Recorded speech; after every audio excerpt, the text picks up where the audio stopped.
So Hans Clevers almost needs no introduction for well-known contributions to stem cell and organoid research.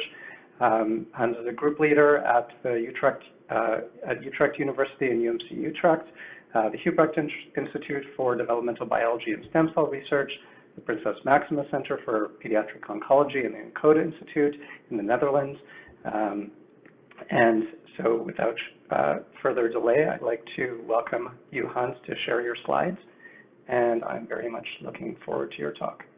Okay, thanks very much, Gary. So I'll try to share my screen. It should be working now.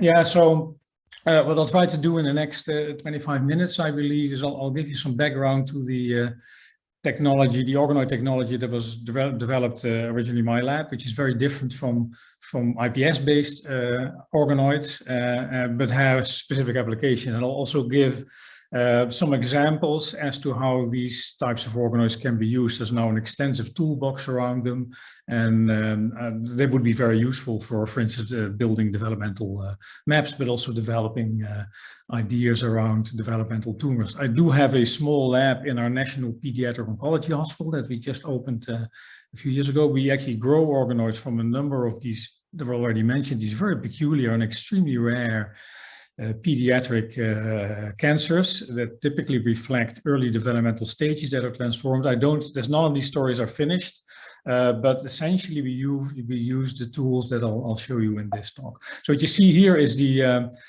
inside of a small intestine of a neonatal or an adult mammal, human being or a mouse.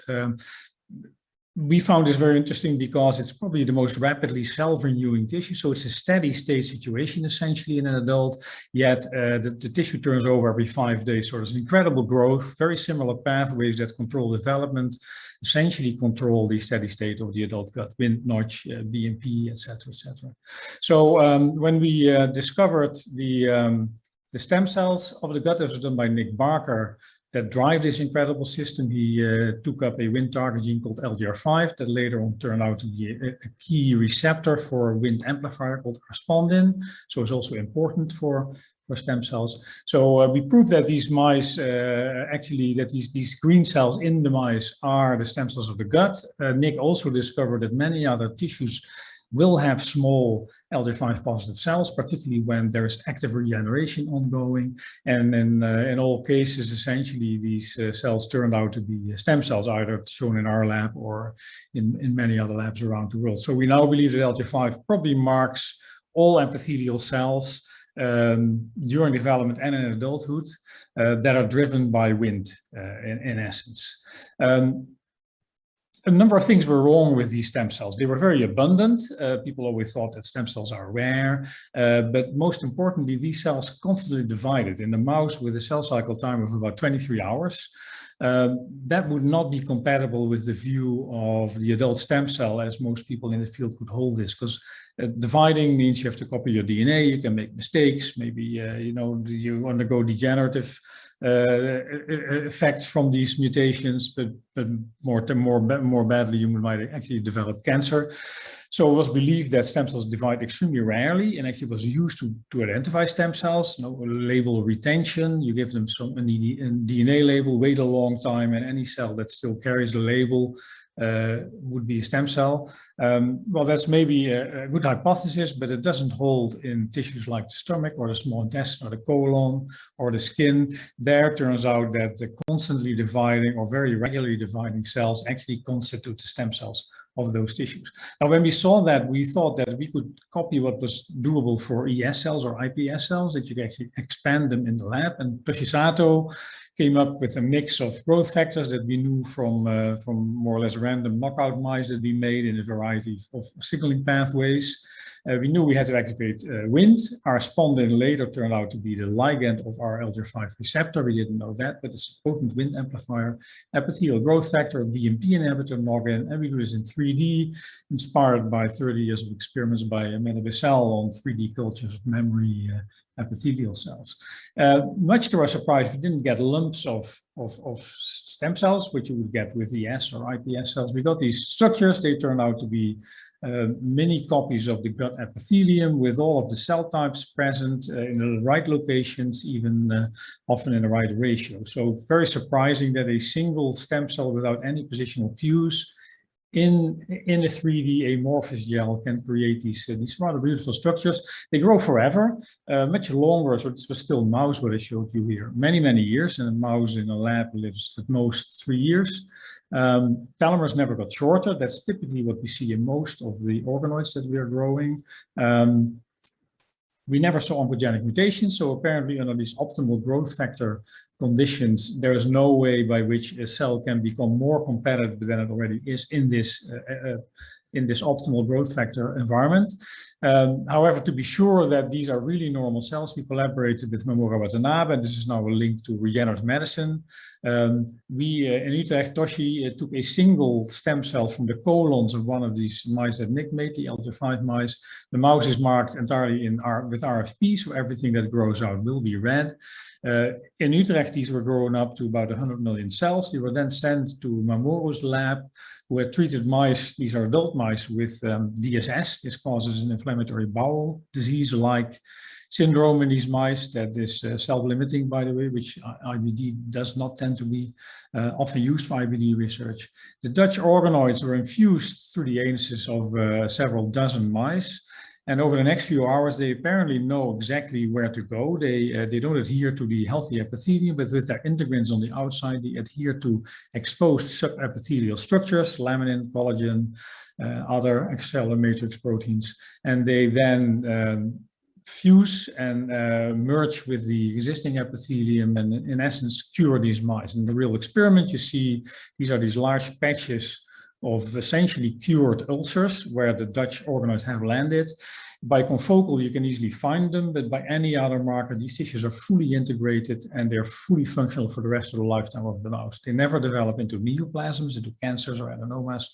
They also don't exhaust. That would have been one prediction from the hematology stem cell biologists, that they've gone through so many cell divisions that they eventually will give up, but they don't do this. They live forever. This is actually now has inspired clinical trials, and I'm aware of at least 2 or 3, one in Tokyo, where inflammatory bowel disease patients are currently transplanted with their own expanded healthy colon epithelium taken from healthy parts of the colon. And in Groningen this summer, a trial has started for salivary gland organoids for dry mouth disease, which can occur after radiation in head and neck cancers. Terrible disease, your teeth drop out, very difficult to speak, very difficult to eat, extremely painful. And they hope to solve this by injecting salivary gland organoids straight into the salivary gland of these patients. Anyway, so when this all worked for mouse gut, we turned out that we could do it easily for human gut, which is also a very rapidly self-renewing tissue. But then variations on the growth factor cocktail allowed us, and many other labs since, to take small bits of tissue from any of the organs that you see here, and then many more now, put them in 3D in Matrigel with the appropriate cocktail of growth factors. And then what you'll see is everything dies. The epithelial elements of the tissue will immediately form a cyst and will start growing. And in most cases will grow forever. I guess of interest for this audience, we find that liver will senesce. So even under the most optimal conditions that we have found for cholangiocyte organoids or for hepatocyte organoids, they will senesce. And the older the donor, the sooner they senesce. So a very old liver will maybe expand 2-3 months in culture. We work mostly with human fetal livers now. That might also be a discussion how to actually access midterm human fetal tissue, which is not so easy. But these can be grown, some of these can be grown multiple years and can be subcloned forever, and they're very useful tools. But most others we can grow really long term. And in most cases, we see that all of these cell types that we know from the cell atlases from the original tissues are present in these organoids, although sometimes we have to play a few tricks to add a missing cell type. Now, and they can be used directly to model cancer, hereditary infectious diseases. So to summarize this bit, very different from IPS-based organoids, we do not exploit the developmental process, or the building of a body, but we exploit here the capacity of adult stem cells that are fully fated to the tissue in which they reside. They don't become anything else, that's what they are, but they can maintain and repair that tissue lifelong, and that is essentially what we exploit here. So we take a small biopsy from a tissue, put it in culture, whatever stem cell activity is present in that bit of tissue will then emerge and will form an epithelial organoid. For most organs, in the internal organs, the epithelium is the business end of the organ. If you think about kidney or liver or lung or colon, but I stress under these conditions we don't grow muscle or tendon or blood vessels or other mostly mesodermal tissues. So that's a limitation of this approach, although now with our pediatric cancers, we've learned to grow other tissues as well. And very, very strikingly, we can actually now grow human fetal brain for long periods of time, while it stays fated at the fate that it had when we took out the sample from the fetal material. So a few examples as to how we have been using this. One immediate question that came up is how many somatic mutations accumulate in stem cells? And we did this, as you can see, it's not a very recent study, together with Edwin Kuppe and Ruben van Boxtel and their people. Took 3 organs, the small intestine, which we know is the most rapidly cell-renewing tissue of the human body, colon, a little bit slower, and then the liver, which is a really very slow cell-renewing tissue under normal circumstances. When it gets damaged, it's the champion of regeneration. But the assumption would be that the rapidly dividing cells would have more mutations than the quiescent stem cells that presumably sit in the liver. Now, what we do is from individuals of various ages, starting from neonatal to very old, we get small tissue samples, we immediately clone them out. We then expand them, organoids, so we isolate clonal organoids, and the genetics of these clonal organoids will reflect the genetics, the DNA mutations that were present in the starting cell for that particular organoid. If you do this for different ages, you get a graph. It's a fairly simple experiment. So for colon and small intestine, you see, and here you see liver. We now have extended this to the left, so these are the ages and these are the numbers of mutations. And what we find is that independent of the organ, mutation rate is about 40 single base changes per year of age. So colon, small intestine, you can see it's the same inclination of the graph here, and for liver the same thing. So apparently we compare, it's a little bit comparing apples and oranges, but when comparing cells from the liver that have stem cell capacity or from the colon or small intestine, we find the same rate of 40 mutations per year. Now, Mike Stratton has actually been doing similar things by taking single crypts from guts. A crypt is essentially a clonal structure because it's produced by a stem cell that existed 5 or 6 years ago. And if you sequence that crypt, you'll get similar counts.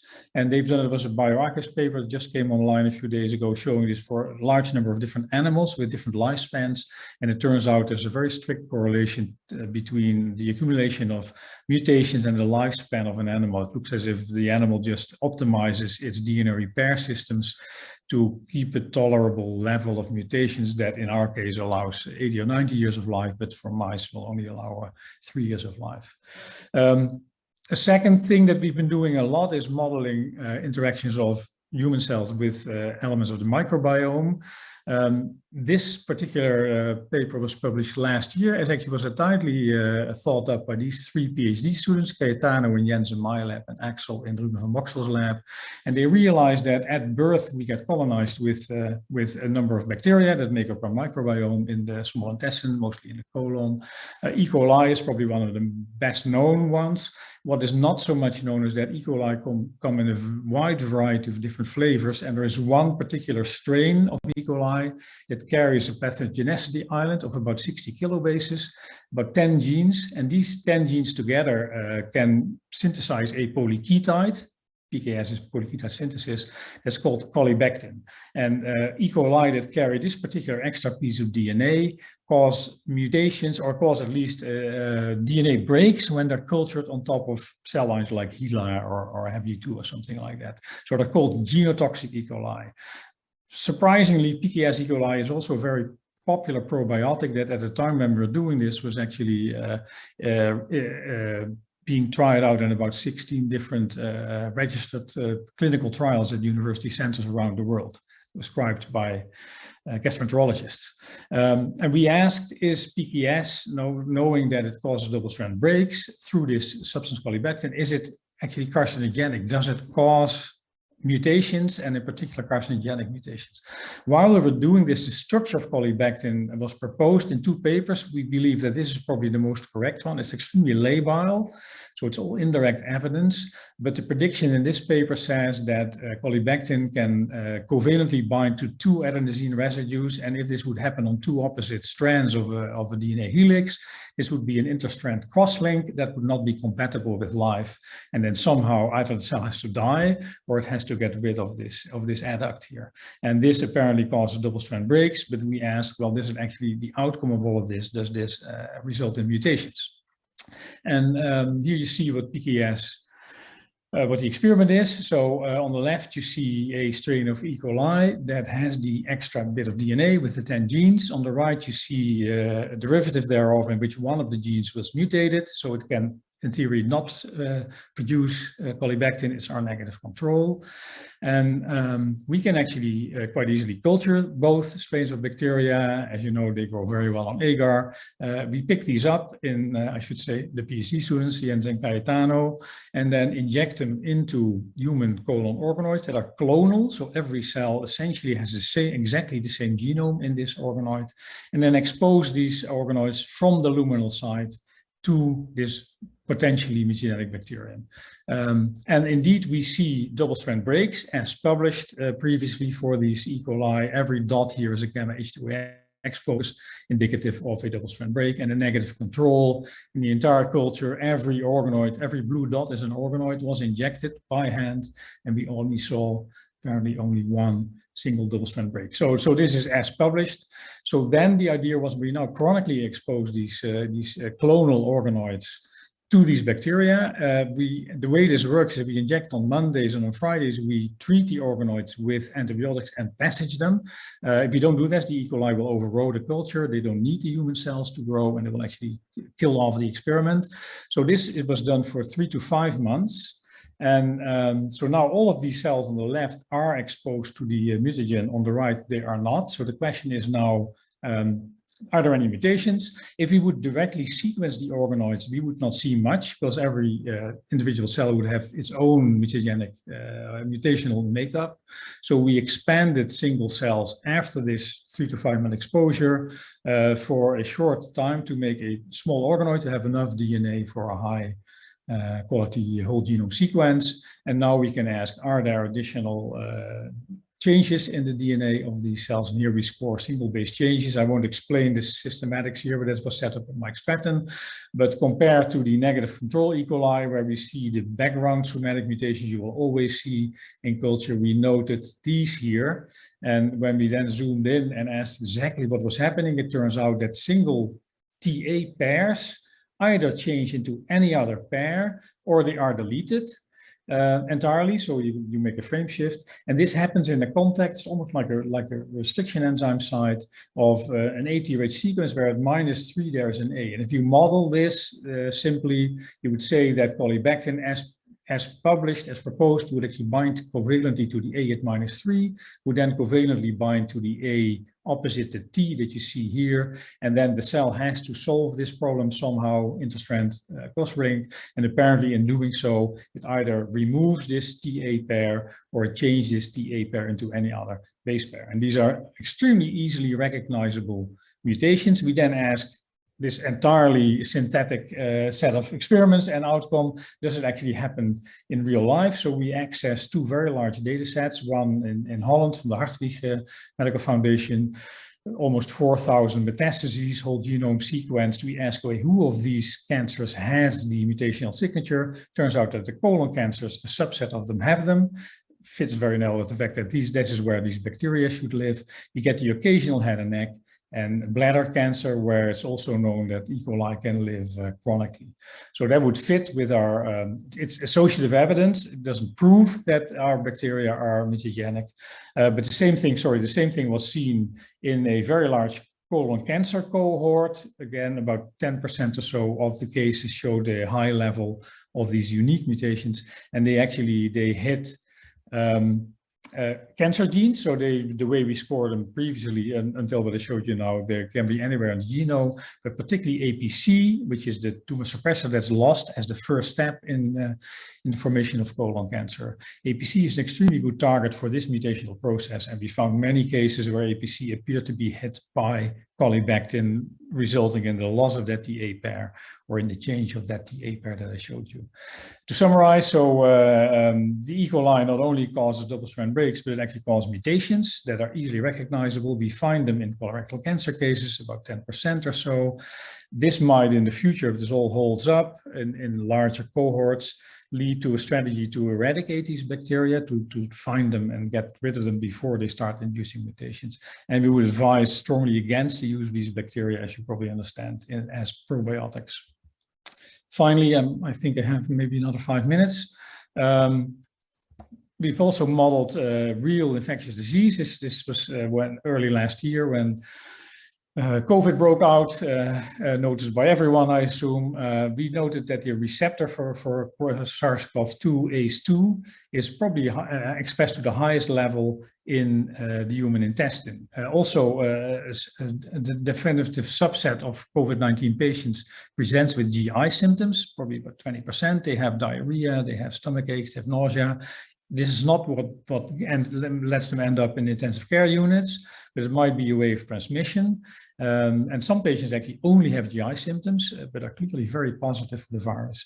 And there was some indication that one could detect by PCR the viral RNA in the stool. So we asked, and this was done together with our collaborators in Rotterdam, Bart Haagmans and Mart Lamers. We asked if the intestinal tract can be infected using human organoids, and this is SARS and SARS-CoV-2, and very, very quickly indeed, it's exceedingly infectable by these two viruses that you see here. In a matter of 2.5 days or so, they amplify 10 to the 3, 10 to the 4-fold, both by counting live virus and by PCR for the RNA. And here you see the virus, nuclear protein, one cell infected in white here in the human intestinal organoid. 2 days later, you can see that it's now full of the virus. Now, this was published, and multiple other labs also showed that this virus not only infects the human respiratory tract, but also other organs, including the brain, for instance, the heart, the kidney.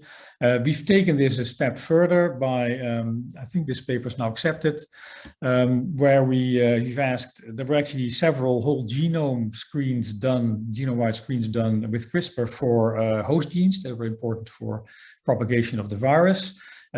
30, 40, 50 genes came up. We knocked out most of them individually in our organoids. And what we find as a control, ACE2, the receptor, when we knock it out, you see SARS-CoV-2 happily infecting, but in the absence of ACE2, it no longer does that in blue. SARS, the original SARS virus, the same thing. It needs ACE2, but MERS, another family member that's still active in Arabic countries and very lethal, actually, jumps constantly from camels to humans. It doesn't require ACE2, that was known. It requires DPP4 as its receptor, and indeed when we knock DPP4 out, MERS no longer infects, but now SARS-CoV-2 happily infects. So that these were the controls. We then went through a long list of knockouts. You see a number of them here. Essentially, we confirm almost none of these hits that were done in cell lines, not in primary epithelial cells, as you'll have them in organoids, and that's of some importance. So we confirm TMPRSS2 in blue here. TMPRSS2 is the protease that after ACE2 binds the virus, TMPRSS2 activates by proteolytic activity the spike protein, and then the virus fuses with the cell membrane. That was a hit in our screen, not in these genome-wide screens, I should say. In the genome-wide screens, cathepsin L comes up. That did nothing in our case, actually enhances infection. Now, to cut a long story short, you probably also heard that chloroquine has been given to many, many patients based on the fact that in vero cells, in these fibroblasts-like African green monkey cells, kidney cells, chloroquine is actually a very effective blocker of infectivity. We show that here in our own lab. So at 10 micromolar, there's essentially no infection by the virus. At 1 micromolar is the IC50. In organoids, chloroquine does nothing. So had these original hits been confirmed in, been tested in respiratory tract organoids or in gut organoids, chloroquine would never have emerged as a good drug. And the explanation for this is the following. It turns out that Vero cells and similar cells take up the virus by endocytosis. This requires cathepsin L, so that's why it came out of these genome-wide screens. Also can be blocked by hydroxychloroquine. Primary cells, as present in airway organoids or in gut organoids, they do something very different. They bind the virus. TMPRSS2 will then activate the spike protein, and the viral RNA is directly injected into a host cell. This is totally independent of endocytosis and totally insensitive to hydroxychloroquine. I think this illustrates that it's probably good to use primary organoids, be it iPS or adult stem cell based, to verify disease mechanisms and to verify the action of drugs before you go into clinical development. And with that, I hope I didn't go over time, and thank you very much for your attention, and I'll stop sharing. Thank you. That was really great. So we do have time for questions. Maybe we'll start with one question from the audience, from Fatima Zulkarnain, who asks, by only growing gut epithelium, how can we model Crohn's disease, for example, which shows multi-layer inflammation? Yeah, that is a very good question. So these organoids are extremely reductionist. As I said, they only have epithelial elements. I show that here today that you can add microbial elements. That's part of Crohn's disease and of inflammatory bowel disease in general. We, with many other labs, more extensively have added immune cells, also key for these inflammatory bowel disease. So one can add fibroblasts, and if you build gut from iPS cells, this is done by Jim Wells in Cincinnati. It's possible to actually build gut that even has muscle, and it really has the mesodermal elements, muscle, and the enteric nervous system that come from the neural crest can even be added. So you can build very complete models where the types of organoids that I just showed would be the building block around which you can make more complex models. Probably requires organoid on chip technology to really control these things. Okay, thank you. So maybe I'll ask one question. So it seemed like with the SARS work, you were able to really effectively show, some negative, or, shut down some hypotheses that have come from cell lines, for instance. I'm wondering, and so you focused on these, validating these well-known genes that, like ACE2 and TMPRSS22. Do you have any, have you mapped or have any understanding of the different mechanisms that might play a role in infecting different tissues, like the brain, for instance? I think the CNS, we really don't know how that happens. There's only a few patients that seem, not everybody, there's a lot of variability in the disease, and not everybody gets infected, symptoms in every tissue type. So I'm wondering how much we know about this. Yeah, so we've only looked at respiratory organoids and gut organoids. I've heard from labs who studied heart and brain, where the virus clearly can infect, at least in vitro, and some evidence in vivo as well, that their endocytosis might play some role. So it might not be a TMPRSS mediated. So I think what I described is clearly, I'd probably dare to say that it's probably the epithelial, or the way of the virus to enter epithelial cells from the luminal side, but other cell types like the Vero cells, which are essentially mesenchymal cells, apparently use a different method and with this mechanism. It might be possible that happens in the tissues you mentioned. Yeah.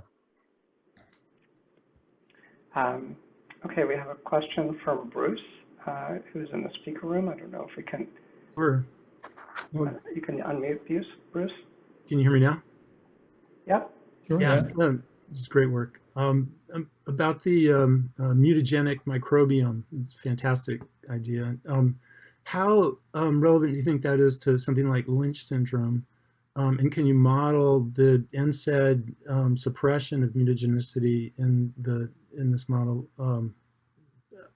Yeah, so actually we have been approached by people who have consortia of these hereditary cancer syndromes, colon cancer syndromes or polyposis syndromes. And so the Lynch, if you look at their DNA repair problem, predictably they might not have trouble repairing this particular type of mutation. But that's being tested as we speak for now. Yeah, so most clinicians that have collected these patients know that within the same family they'll have individuals with very high numbers of polyps and cancers, and others that seem to be not so much affected with the very same genetic mutation. And so there, one explanation would be genetic background that's different. Another explanation might be maybe in their past or in the present they carry PKS E. coli or something similar in their microbiome, which the protected family members don't carry in their microbiome. So this is under an investigation at the moment by at least 3 or 4 cohorts for Lynch and for FAP, familial adenomatous polyposis, and a few other rare intestinal cancer syndromes. That's great.